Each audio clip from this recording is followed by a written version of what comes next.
امام کے چاہنے والے کہتے کہ میں امام محمد باقر علیہ الصلوۃ والسلام کی بارگاہ مقدس میں اور امام کے ساتھ مجھے شرف حاصل ہوا کہ میں امام کے ساتھ ساتھ بیت الشرف سے باہر آ رہا تھا کہ امام علیہ السلام کے لبہائے مقدس ہل رہے تھے جیسے آپ کوئی ذکر خدا تلاوت کر رہے ہو. تو میں نے امام سے درخواست کی، مولا میرے ماں باپ آپ پہ قربان جائیں، آپ کچھ تلاوت فرما رہے تھے گھر سے نکلتے ہوئے. امام نے ارشاد فرمایا کہ قسم پروردگار عالم کی کہ جو میں تلاوت کر رہا تھا اگر کوئی بھی یہ تلاوت کرے گھر سے نکلتے ہوئے، یعنی کہ ان جملات کو گھر سے نکلتے وقت پڑھ لے، تو پروردگار عالم اس کی دنیا اور آخرت کی حاجتیں پوری کر دیتا، یا اس کی حاجتیں پوری فرما دیتا ہے اور دنیا اور آخرت میں اس کی کفایت فرماتا ہے.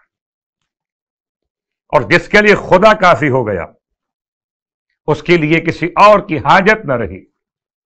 اللہ اکبر. امام علیہ الصلوۃ والسلام کی خدمت میں ابو حمزہ کہتے میں نے عرض کی، مولا مجھے عطا فرمائیے.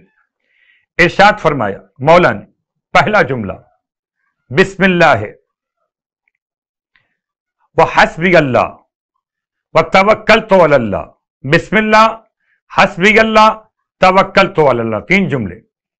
بسم اللہ، حسبی اللہ، توکلت علی اللہ، تین جملے.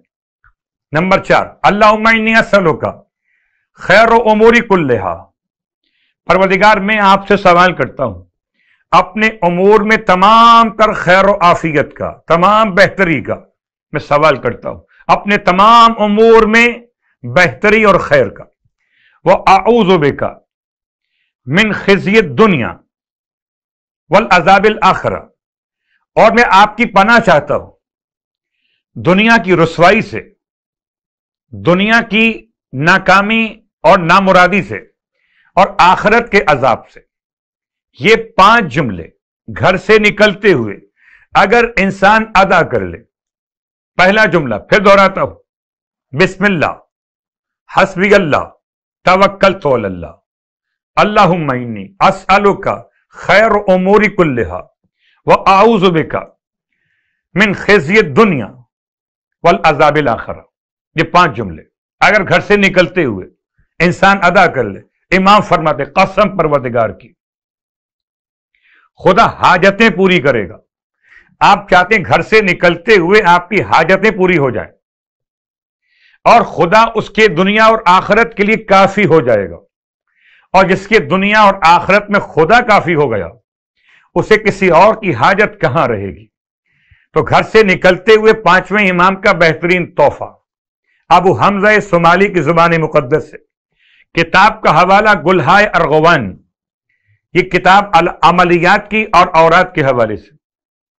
کتاب کا حوالہ 2001 ختم فارسی کے اعتبار سے.